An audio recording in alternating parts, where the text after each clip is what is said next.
Hello, and welcome to another Subnet session coming to you live from our head office here in Forestville, South Australia. My name's Drew Jackson. I'm the Sales and Marketing Manager here at Subnet, and today we're talking about incident response plans, why they're important, and why, shockingly, I'm told 70% of you listening to this probably don't have one. Of course, you're not going to listen to my dulcet tones all afternoon or all morning, wherever you're listening to this. So I brought in Brett Lodge, Managing Director of Subnet. Welcome, Brett. Hey team, hey Drew. Thank you for joining us today. I know this is a rescheduled one, unfortunately, due to some illness. Yes, it does make it a little bit of a problem when you come down sick. It's much harder for to get anyone to listen to you. So I'm hoping now at least my tones are a little bit nicer. So hopefully this will be a good event. Excellent. I am going to pop your presentation up on stage and let you take over it. I am currently running a few other technical things in background, so I'll pass it over to you, Brett. No worries, thank you very much. So thank you everyone for joining. As I said, certainly really appreciate everyone coming back for round two of this. Hopefully it's a little entertaining and certainly insightful in what we're seeing. I'm actually currently at a conference at the moment in Sydney, so I'm coming to you live from Sydney. But I'm seeing a lot of really interesting things come from channel, and obviously we get a lot of strategic information from doing these type of events. And so I like to come back and make sure we're presenting that back to you as our customers or potential customers, and hopefully giving you some insights in how to maybe try and tackle it. So today's is around cyber incident response. This kind of came about really from, again, a different conference I went to not that long ago, where they kind of led into the fact that there's a lot of companies that either haven't been testing a cyber incident response plan, which is a lot of businesses, or at least have one, but maybe haven't actually thought it through or haven't got the right details. So some of the information that came from a recent State of the Nation for, in this case, it was Commvault, but in 2025, so quite current information.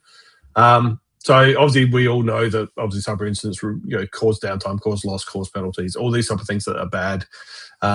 Things that more specifically we're seeing change, and if you saw the recent webinar we did with Women's Lawyers, 70% of ANZ organisations have been subject to ransomware on demand.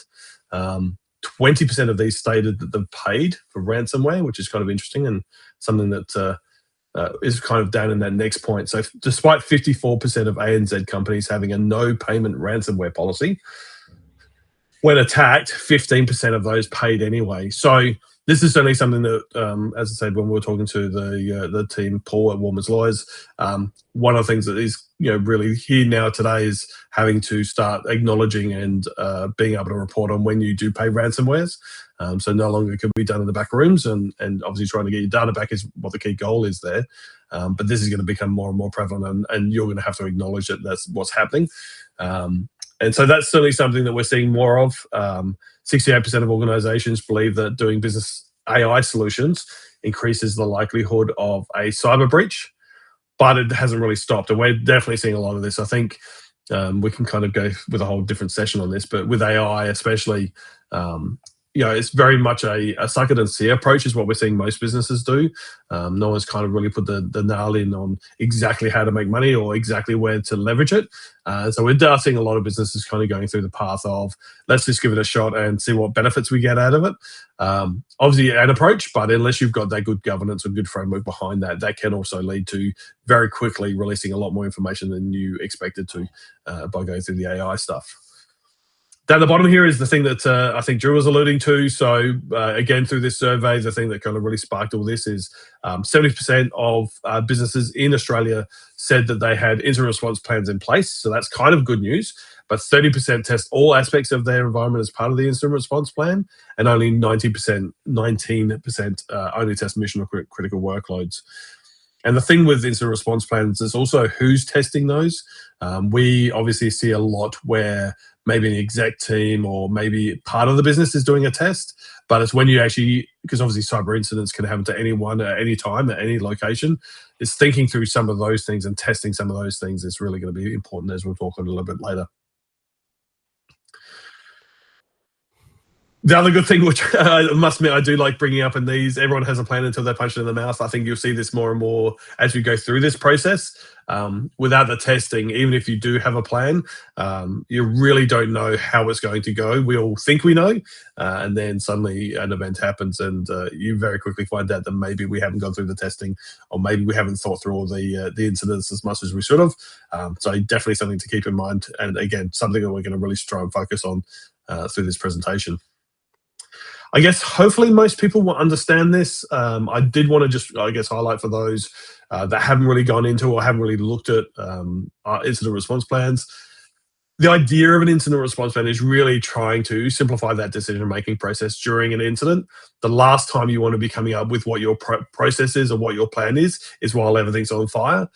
So really thinking it through beforehand and then doing it. Obviously ensuring your team, as well as ours, which is almost maybe more important in some cases, follows the requirements of your insurance, your regulatory or legal compliance. So part of the process of having an incident response plan is a lot of having them documented and working out who the contacts are and working out who needs to do what. So, for instance, your cyber insurance will be very dictatorial about when you can do things, when you can't do things, when you need to contact them. Now, you may know that, but in your incident response plan, if we don't know that and we're providing you some level of support, we may do something that will cause your cyber insurance not to pay out. And obviously, we definitely don't want that. So working together to make sure that we're both very clear on what needs to be done in the event of an incident is definitely something that makes a huge impact to the type of outcome that we can achieve. Obviously, the overarching guide, minimizing financial loss and business impact. We're seeing a lot more of this when it comes to cyber insurance. They're asking now a lot more around what are you doing to protect our money when it comes to an incident, as opposed to a few years ago where it's a lot more about what controls do you have in place. And I think they just expect the controls nowadays, but it's really now about how much money are you going to cost us if you do have an event. And as we'll see, this does get pretty expensive pretty quickly. And so that's something that you do want to try and really focus on, and having an incident response plan will help flag that with the insurance company and hopefully mitigate some of those extra costs you're spending. Just before you move on, Brett, Please. if I don't have a whole bunch of security in place, like I'm not a subnet managed plus security partner, I don't have the world's best EDR and SASE platform running, do I still need to do an incident response plan? Oh, look, absolutely. So at the end of the day, this is really less about the security you have in place and more the actions you're going to take. So if your action is, hey, we know that if a end user starts seeing weird things and we want to put into our incident response plan, part of the incident response is physically disconnect all your devices from every port. There's no technology you need with that. It's just a process that could be being used internally. So, they can be kept pretty basic, but the main thing is as your business grows and as your technology gets more complex, there'll be more thought processes like that to kind of have that planned out. Like maybe you're not running a server, maybe it's all in Office 365, but what does that mean? How would you deal with that? Who are you going to contact? So definitely still worthwhile, even if you don't have a ton of security. Obviously, we want to start at least moving down the path of having more of that, but definitely a good question. Does that answer And they're not just technical processes, are they? The who does what, No. who talks to what, who can't say what is a very important one as well. Absolutely. And you'll touch on this in a little bit, but really, as part of that process, like you just mentioned, it is very much like, hey, as an end user, who is the person you're going to contact at whatever time of day or night that you find out that you're maybe left a laptop somewhere and that's kind of disappeared, or whether it's, hey, I've been breached, or I clicked on the email that I shouldn't have. So having that chain of command, but equally, who's going to make the decision on when we do or don't do things? Who's going to talk to the insurance company? Who's going to talk to maybe police if that's the way it needs to happen? So there's a lot of business process that's in a cyber incident response plan, and as I said, that's really critical as well, so that it really minimizes how much time it takes to go from, oh my god, there's a problem, to we're on the way of trying to get this resolved. Awesome. And if anyone else has any questions, on the right-hand side, we have a Q&A section. It's the question mark in a bubble. Post them in there, and I'll interrupt Brett when I feel we get a good one. Sounds awesome. And the idea of to test those is then really around how do you test that process in a non-critical setting when you can go through and think it through and go, hey, what if or what about? And that's obviously really important.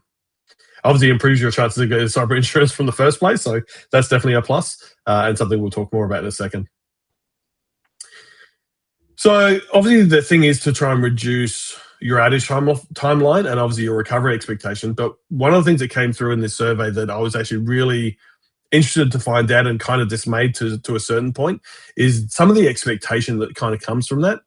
One of the questions I asked, again, asking Australian and New Zealand businesses this year, how would you rate your company's ability to continue operating during a cybersecurity attack that restricted access to important data? Now, I did find it at least a little bit funny that 4% of the organizations responding said terrible. Definitely not a good position to be in, but I guess maybe at least they're acknowledging that. Honest. But yeah, well, maybe. And 64% said good and 11% said excellent. But then they dived into the data in a little bit more detail and kind of worked through maybe some clarity on the, hey, we think we're excellent, and kind of going back to the Mike Tyson quote. Companies not attacked scored themselves excellent in their ability to maintain business operations with no disruption, 2.5 times more likely than those that had been attacked. So, there's kind of that disparity between, yeah, we're fine, this will be great, and then you actually get attacked and go, oh, okay, there were some things we didn't think it through, or maybe it's way worse than we had planned, or maybe we needed the data more than we thought we had planned. This is a lot of the stuff that we're doing as part of that really good and detailed incident response testing, because having that plan means that you can go through and test it and actually realize, oh, we didn't remember this whole thing over here, or maybe this process actually had a massive hole that we didn't think about until we actually ran through it. So I did think that one was interesting. So maybe you're not quite as good as you think you are. And the other one that I did think was interesting was, and this will come up in a second, 80% of business leaders, so the leadership team, so I don't know how many of you guys on the call are kind of that CEO level, or whether you're working in IT, but the business leaders expect to recover from a cybersecurity incident within 5 days, and 23% of that want a business back in 1 day. Now, from our experience and what we're seeing, that is a huge amount different to what you're likely to actually see, and this is kind of coming through in this slide here. So this is based on people that had been breached, how long they took to actually recover from a cyber incident. So, maybe this is not all of it, but obviously there is a large amount of work and typically a large amount of things you need to run through to kind of recover from a cyber breach. And so as you can kind of see there, if 80% of leaders think that you're going to be fixed in 5 days and you're working in IT, this is maybe more closer to the reality. And then having that conversation with the executive, having that conversation with the board to say, hey, actually, this is kind of real world of what's happening. So you can see the two figures here in 2024 and 2025.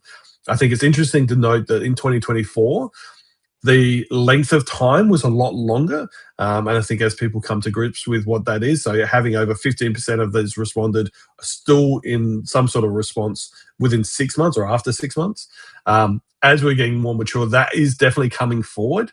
But as you can see, it's still over half of the people are going to be out for more than 2 to 4 weeks, anything up to over more than 6 months.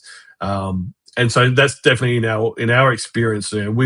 We help support when clients, or not even our clients, get incident responses. So we'll get a phone call, hey, we've just been breached, everything's gone, what do we do? And we've got an incident response team that we send out to clients, so we get to see this face to face.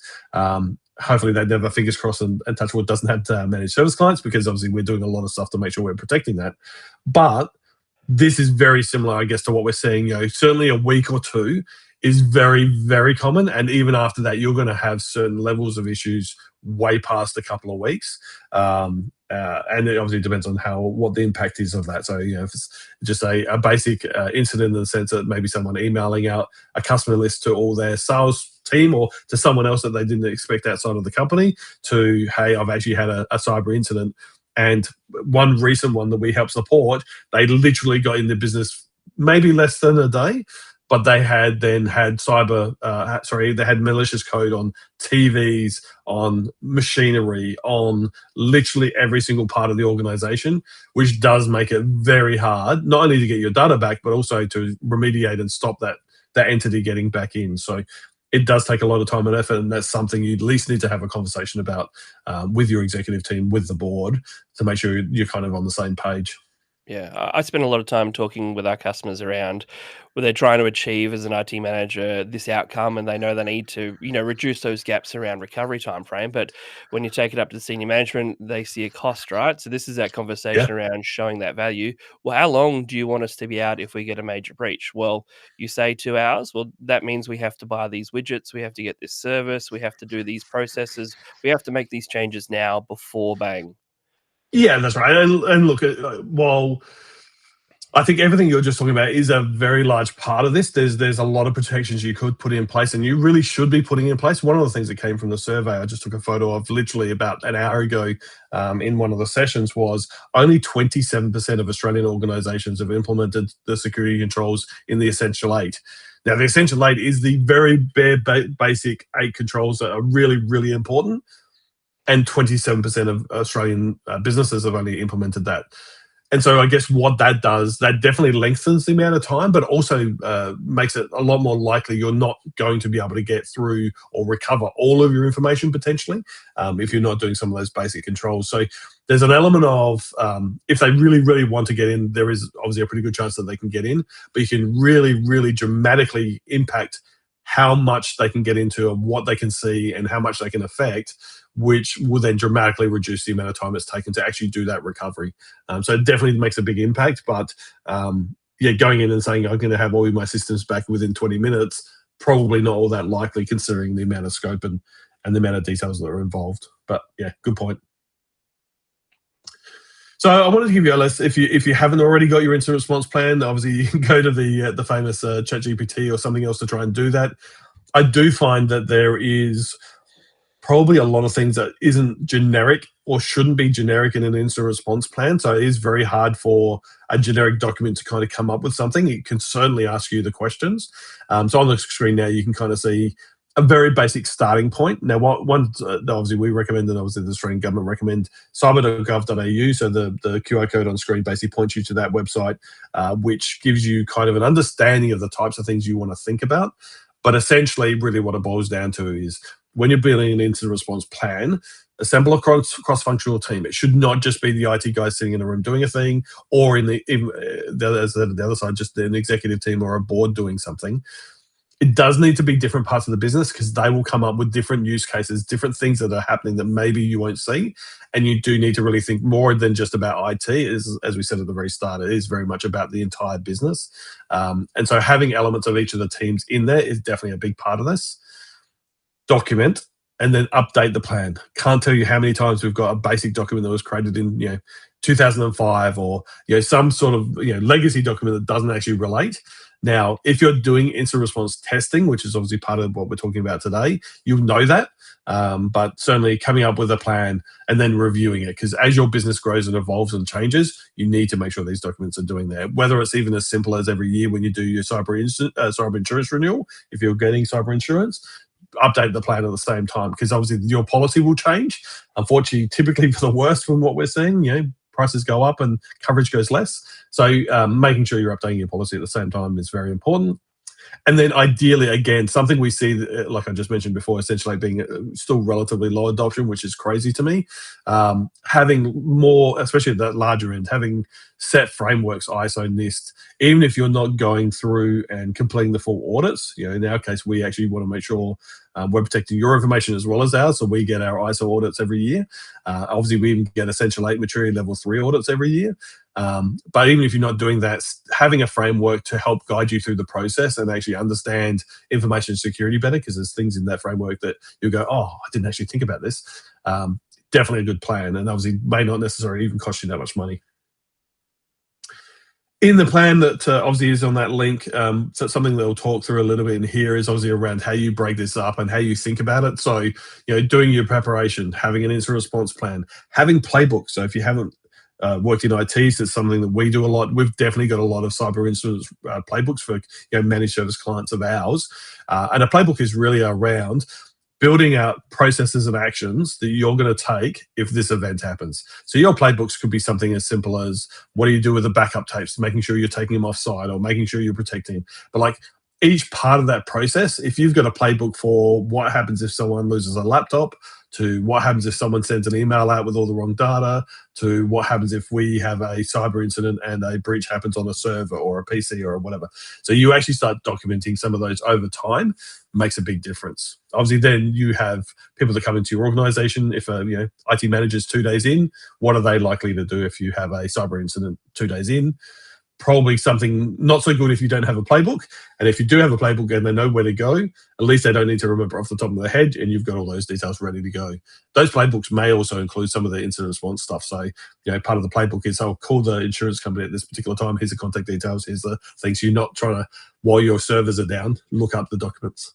And that's an interesting highlight you pulled out there, Brett. When your IT manager changes over, or we ever change over in senior management, we're seeing an increase in people watching for changes in large organizations and timing their attacks. It's not Absolutely. just script kiddies anymore; they're looking for changes.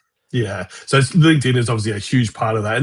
And even if it's something basic, I'm about to go overseas next week, and I guarantee you my finance manager will be getting those spear phishing attacks on, hey, I've just landed in a different country. Can you please transfer this money over? Like, they are monitoring that. So when you have new starters, that is the time they attack the new starter. We've seen in the past, and we've talked about this in some of our other programs, a brand new receptionist started at a HR company, put it on LinkedIn, and obviously they got approached via email by the CEO to go and buy some iTunes cards to provide for clients. Obviously, first day in, didn't have any of the processes there, ran through, grabbed the iTunes cards, came back, gave the codes to the manager, and then they were talking. They had someone walk past and said, "They said, hey, how do I do an expense claim?"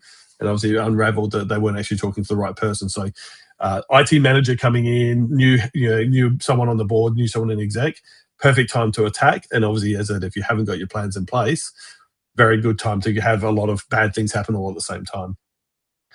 Obviously, having different groups. So in there, you can see your CIRT, so Cyber Incident Response Team, or Event Management Team, Security Event Management Team.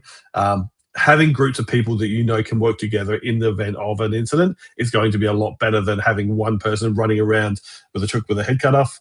Obviously, even having that planned, you are going to need to alert multiple people in multiple different ways. So having people that can go off and say, hey, if someone from the media, because we're a large organization, someone in the media calls, the person goes through to this person and let reception know so that this is what happens, as opposed to, someone picking up the phone and accidentally giving information out that probably they shouldn't. You do need to really consider how much you're collecting and retaining evidence. Obviously, there's a lot of default knee-jerk reaction of we'll just turn everything off and make it go away. A lot of incident response plans and a lot of insurance companies are asking for the evidence so they can go back and try and recover, hopefully, some of that. But again, you need to think those things through. And then once you've kind of worked through that incident response and having a bit of a plan and kind of hopefully getting away on the other side of that incident, doing the post-incident review and updating your playbooks and updating your templates on things that didn't work, again, very important as part of this overall process. So in that world of obviously real-world testing and obviously the process of being continual improvement, obviously our recommendation is obviously regularly testing and updating the incident response plan. So, whether you do something quarterly, typically what we find is there are a lot of different things that obviously you could get tackled as part of those quarterly desktop reviews, because it's not just one way someone's going to get into your organization. It might be going in through, like I said before, a TV that's been breached because you happen to have the wrong thing. So that might be one way of testing it. But equally, as I said, it could be someone going interstate or overseas and using a Wi-Fi and having something that way. So you want to test different things, and obviously you don't want to test it all on the same day and shut your business down. So having those quarterly checks, I think, is a good median of being able to test something different each quarter. Maybe having a more major one annually where it doesn't just limit to maybe an executive team or the people in your cyber incident response. Maybe you go out and pick a person in the organization. This is something that we do. Hey, Bob, you've just been breached. Tell me your process. So it's a brand new maybe end user, or maybe it's someone that's been with you for a period of time, and see what that real process is. Does Bob go and talk to the right person, or do they sit there and kind of look blank-eyed at you and say, I don't really know what the thing is? In which case, then you need to do a bit more training of your existing staff so that they're on the same page on what they need to do. Having, as I said, post-incident reviews are really important to identify the gaps. Whether that's the same reason, I guess, is why you do DR testing. It's just a roundabout way of trying to make sure you've got a better chance to deal with that incident or deal with that event once it happens. But use any incident. This is one of the things that we do often in Subnet. We might just have a tiny incident that really doesn't impact anything. We'll still do an incident response review, mainly so that we get to do a bit of the testing of the process, but also B, you use that knowledge on how you ran through that process to then use on other processes.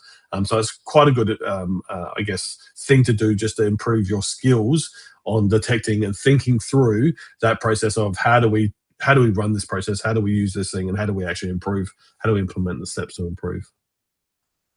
And the other thing I guess I did want to touch on as we're getting kind of close to the end, engaging obviously external support. So whether it's us or whether you've already got your mentors or other things that you may have, using external expertise is definitely going to be good, because in most incidents you are going to be dealing with a lot of external parties. So whether that's something like the ASIO or the police, or whether it's the peak bodies or anything else, but using external providers will just give you that leverage, because it is very tough if you've got a larger organization, 300 seats.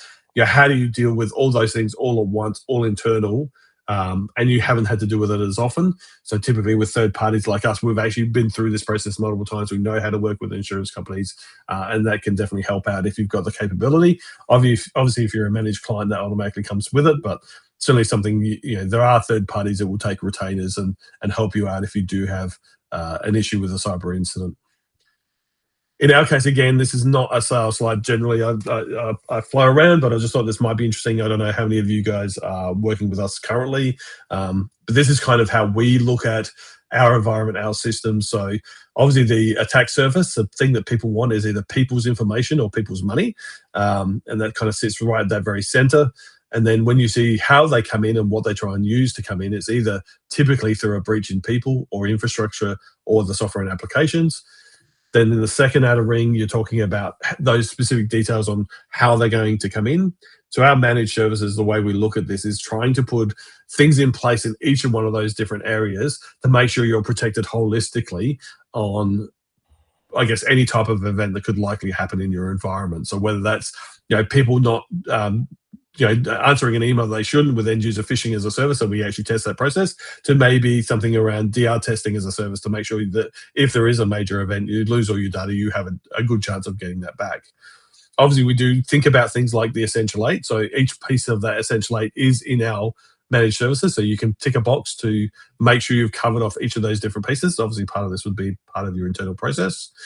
And then from our side, we have that blue ring right around the outside. So we are ISO 27001. We are Essential 8, Maturity Level 3 accredited and approved services. We do support you 24 hours a day, 7 days a week, just as you would, and have things like incident event monitoring so that we're able to do that. And as I said, our threat hunting team, which are going through and trying to proactively look at your environment and work out ways they're likely to come in, and then put things in place to hopefully stop that. So again, wasn't trying to be a sales slide, but it was a little bit. So as we get to the last 3 minutes, I guess I wanted to just maybe touch on, I guess, some real practical steps that I would suggest you do out of this, so you don't sit and listen to me for 30 minutes and think it's a cool idea, but then nothing happens for your business or nothing improves. So really start by evaluating your current cybersecurity readiness. So what does it look like? Having those discussions, if you're in exec and you want to talk to your IT team and kind of work through, let's kind of at least have a discussion. Then you know where your gaps are. You know what you've got. So maybe you do have good cybersecurity measures in place, but you haven't got an incident response plan. Then maybe we can kick that off. Or maybe you have an incident response plan, but maybe you haven't been testing it regularly. So having those conversations is definitely a great place to start. Make sure you've got a dedicated team or individuals to develop and test the incident response plan. So don't leave it to chance. Have something booked in the calendar with a group of people every quarter so that you at least have something in there and you don't get to the point where it's all too hard and no one's available and I'll just leave it to next time. Do a scheduled secure tabletop exercise. So sitting around the table, working through a particular incident. So you've got all your documents, if you've got playbooks, have those. If you've got your incident response plan, have those. Test it. Say, okay, let's pick up a scenario. This has just happened. Now run through your playbook as if that was a scenario within the team. Give people different parts of those roles. and see if it really works. Did someone do a typo on your cyber incident response number that you're supposed to call? Did someone not put the contract information in correctly? Did someone, say the wrong person and you realize that person's left the organization? Just run through that process, but actually do something about it, and do that tabletop. And then obviously review and update the plan. When you come out of those tabletops is a perfect time to then just go through and update that plan.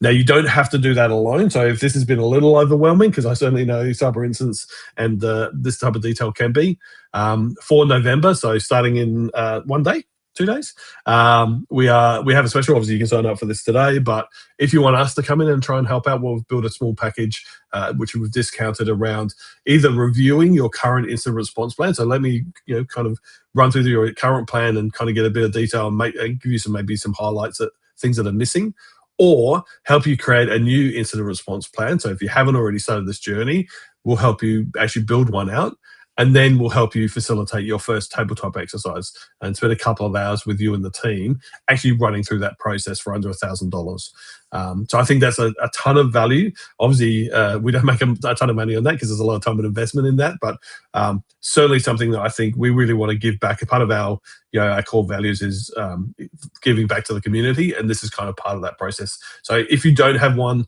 make November the start date to try and kick something off. At least you'll be prepped for next year. And I will just kind of highlight, if you are going down that security journey or that security path, we have just extended our plans that were in Q1. So for those of you that need to do a penetration test, a full penetration test for your business, maybe for your insurance company, we are doing 33% off the standard price, so we can kind of give you some more details on that. Obviously, it depends on the size of your organization, but we are doing those discounts. And those that are going down the Microsoft 365 or any type of path of AI, we will do a Copilot readiness assessment, which basically looks at things like your Microsoft 365 tenancy, your policies you've got in place, and things you're doing in that to see how protected your data is and how good your governance is, before you start just opening up the floodgates to AI. So both of those are 33% off, and as I said, we're definitely doing that special on the rest of it.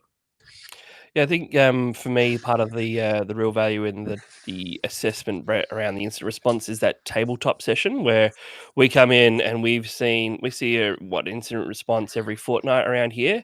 Uh, I'd be probably sitting back thinking, I've got a plan, I've reviewed it every 12 months, I'm all good. But to have someone like Subnet come in and challenge me on it, I do the same thing with my other processes here in Subnet. I every year have someone come in and they're meant to know more, they're meant to have seen more than me, and just tell me what I haven't thought of is a really important part of that process. Yeah, or even just a different viewpoint, because everyone sees things slightly differently. So you've been doing your same thing forever, and maybe you know exactly what that means. Having a third party come in and go, "Hey, did you realize that this is coming across this particular way, and maybe you've not thought about this?" Yeah. So having that different set of eyes definitely makes a big difference, and as I said, a really easy way to kick off that process. Obviously, you can take it forward from there because you also use that leverage and that knowledge of us helping you out in the first one. So then you're better off, doing those going forward yourself. Mm. Any other questions? No, none have come through from what I can see. I'll pad for a little bit of time while we see if anyone's there. I think most people felt you're kind of winding up, so our numbers are starting to drop off as they all go Okay. out to an early lunch, which is No worries. fine by me. If you do have any I'll do the same. questions, you can probably post these on the socials where you're seeing this, LinkedIn or YouTube or Facebook.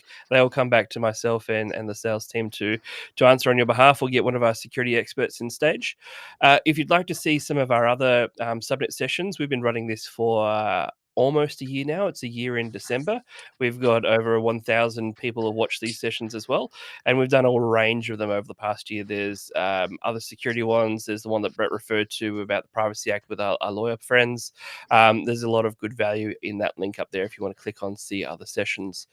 We also have SASE month coming up in November, starting with a simplified introduction to Fortinet's SASE version. That's on Wednesday the 5th at 10:30 a.m. Adelaide time.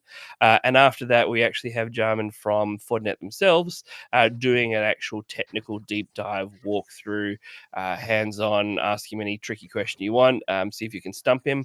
And that's on Wednesday the 19th of November. Exciting. So any more questions popped in? No, I'm not seeing them. As I said, reach out. Any of Absolutely. the offers that Brett put in there, I promise it wasn't me pushing him to put sales offers in our presentation. That was Yep. his own doing. But reach out to your account manager or your favorite subnet contact, and we can help you understand what that means for you. Yeah, absolutely. And if you've got any more ideas or suggestions on things you would like to see us talk about, make sure you reach out and let us know, because we're more than happy to customize these and do something that's relevant to you. So yeah, look forward to Yeah, it. awesome. Thank you all very much for joining.